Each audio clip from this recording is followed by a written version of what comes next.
llegó el momento de hablar con nuestro segundo invitado del día en el marco de nuestras entrevistas en la Feria Internacional del Libro en la ciudad de Bogotá. Él es Dago García, es libretista, cineasta, productor colombiano. Está estrenando su primera novela, La verdad sobre la verdad. Dago, un gusto, un placer, gracias por estar aquí en Directo América de France 24. Bueno, muchas gracias a ustedes por la invitación. ¿Qué significó para ti hacer la primera novela? Además, La verdad sobre la verdad. ¿Qué tan difícil además fue que tus personajes encontraran la verdad? ¿O nunca la encontraron? No lo sé. Cada uno encontró su verdad y cada uno chocó con la verdad de los demás. Un poco la novela va de eso. La novela va de hablar acerca de eso que se conoce como la crisis de la verdad, ¿no?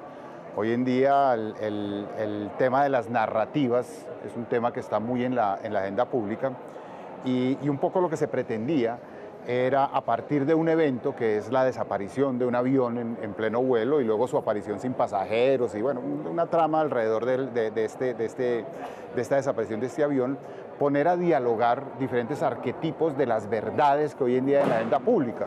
Entonces hay un personaje que es un policía, que es como el representante de la narrativa del poder. Hay una periodista que es la representante o el arquetipo de la narrativa de los medios. Está un político y un religioso, cada uno como siendo la encarnación de ese tipo de verdades que hoy en día conviven y que hoy en día chocan y entran en relaciones conflictivas en nuestro mundo contemporáneo. Estos personajes pudieron utilizar el suceso para usar la verdad que le conviniera a ellos en ese momento. Tal cual, detrás de cada verdad, y esto es evidente, no solamente en la narrativa, en la novela, sino en el mundo cotidiano, cada verdad esconde una agenda, cada verdad esconde una intencionalidad, cada verdad, no hay verdades inocentes.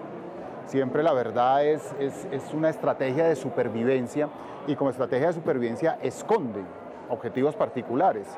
Y creo que parte de la crisis que estamos viviendo actualmente está en que hemos perdido el respeto por las otras verdades.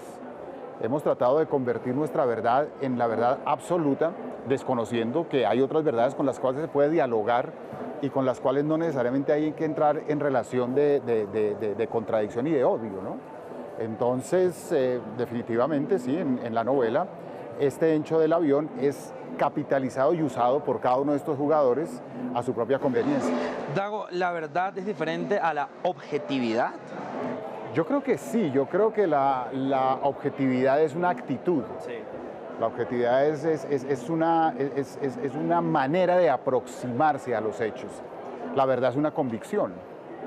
Entonces digamos que sí son conceptos diferentes, aunque establecen relaciones dialécticas, porque finalmente el sentido de objetividad con el cual yo me aproximo a las cosas tiene que ver con la verdad en la que yo creo.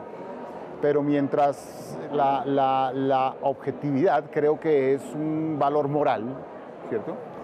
La verdad es un valor existencial. Entonces son diferentes pero interrelacionadas. Ya volviendo al libro y a los personajes, dice que es una verdad que se construye a base de mentiras. ¿Qué tantas mentiras podemos encontrar en la novela? Sí, digamos que los personajes van siendo víctimas de ellos mismos, por llamarlo de alguna manera, porque por esta necesidad de vincularse de manera vivencial al hecho, porque a todos les toca el hecho y todos tratan de encontrar en el hecho algún tipo de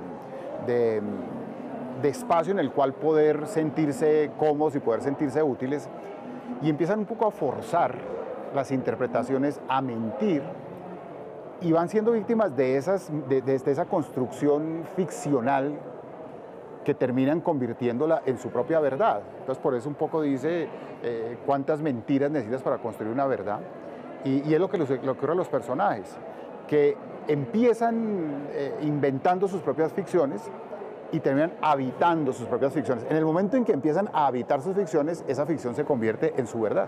Dago, y es que eso pasa en la vida real. Pues a todos creo que nos ha pasado en algún momento decir una mentira y se va agrandando y se va agrandando y uno dice, para un momento y dices, ¿cómo salgo de acá? ¿Cómo lograron salir esos personajes? ¿O cómo el lector puede decir, pues yo creo que la verdad puede ser esta o cree que cada lector va a tener su propia verdad luego de leer la novela? No, yo creo que el lector, y sería maravilloso, y es el objetivo, pero pues no siempre el objetivo que uno tiene es lo que finalmente ocurre con el lector o con el espectador. Yo creo que aquí no se trataba de develar una gran verdad, sino un poco de señalar precisamente lo contrario, que no hay grandes verdades, ¿cierto? Sino que hay verdades particulares y sobre todo que hay verdades que no necesariamente son enemigas a muertes unas de otras, ¿no? En el discurso religioso, por ejemplo, hay cualquier cantidad de cultos, cualquier cantidad de aproximarse a esa dimensión espiritual, y ninguna de ellas es ni verdadera ni tiene por qué ser la enemiga natural de otras. Y lo mismo tiene que ver con la interpretación que hacen los medios de la realidad, o lo que hace el poder, o lo que hace la política. Entonces, más que señalar una verdad, lo que se pretende es hablar de que existen una fragmentación de la verdad y que tenemos que aprender a convivir con ella sin llegar a esos grados de polarización y de odio unos a otros que nos están dañando tanto, ¿no? Nos están matando al cabo. Me parece muy curioso y me encanta además porque los personajes, pues algunos de los personajes, me imagino los principales, los que nombraste, el policía, la periodista, pastor religioso y un político en campaña. Unos personajes muy particulares. ¿Cómo se le ocurrió meter a todos estos personajes en esta novela? Porque, pues, teniendo en cuenta la realidad de los personajes como son, de los discursos, la oratoria, meterlos en esta novela, me imagino que historia hay para rato. Sí. Digamos que la manera de congregarlos me interesaba sobre todo tener estos representantes de estas cuatro narrativas de las que estábamos hablando, y quizás el recurso que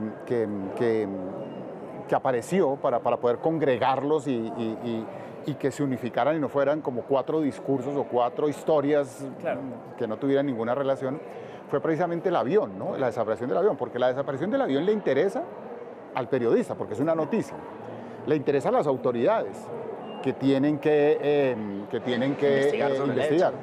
Al político le puse una hija dentro del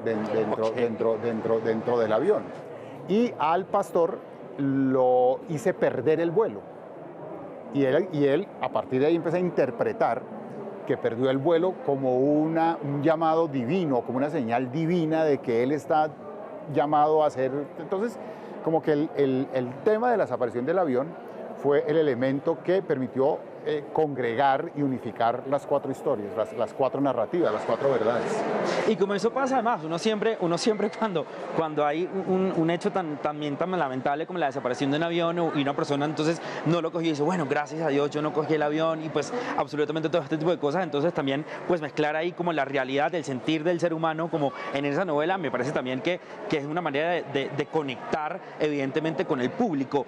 Dago, usted también es famoso en Colombia, lo digo por nuestra audiencia internacional, por las películas que usted hace relatando la idiosincrasia del colombiano. Yo no soy colombiano, pero tengo 7 años y medio viviendo en este país, y cuando he visto una película de esas, pues ahí me veo un poco representado. ¿Ese es un libro pensado en qué público? ¿Una persona de Latinoamérica se puede ver representada, digamos, en este libro? ¿O es un poco como van sus películas y sus producciones que van como muy en el nicho del público colombiano? No, yo creo que finalmente este libro habla de una realidad que está viviendo ni siquiera Latinoamérica, está viendo el mundo entero. Digamos que el clima político que estamos viendo hoy, con la polarización, con los populismos tan exacerbados, con las crisis religiosas, yo creo que es una realidad que nos compete a todos, es una cosa que estamos viviendo todos, que está viviendo el mundo entero. Y en ese sentido creo que la novela es fácilmente identificable en cualquier latitud. Cualquiera que la lea va a identificar quizás su propia realidad con las variaciones que pueden tener los contextos particulares. Pero sí creo que pensaría yo, y ojalá lo sea así, que es una historia y una aproximación a esa historia que tiene un sentido universal. Dago, ¿podemos ver a lo mejor esta novela en un futuro, no digo ya, representada en el cine, o en una novela, o una serie en una plataforma digital?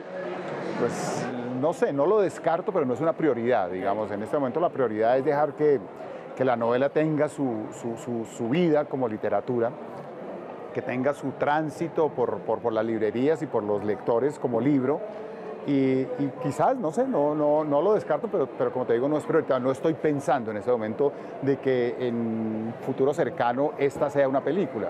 Quiero disfrutar la literatura, quiero que la gente tenga el contacto primero con el libro y veremos qué sucede. No lo descarto del todo. ¿Era algo que querías hacer?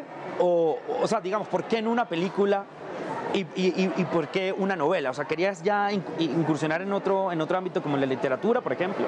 Pues mira que esto fue resultado de una especie de accidente. Okay.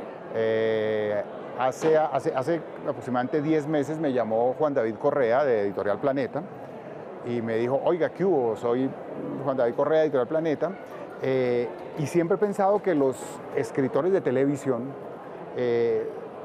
desarrollan un sentido narrativo muy efectivo porque tienen que vérsela todos los días con el gran público y me dijo, y creo que esa habilidad podría capitalizarse en la literatura, ¿no? ¿Usted nunca ha pensado escribir literatura? Pues en realidad no lo había pensado, pero le dije, no, pero... ¿Por qué no? ¿Pero qué hay que hacer? Entonces me preguntó si había algo que yo tuviera que pudiera ser el punto de partida.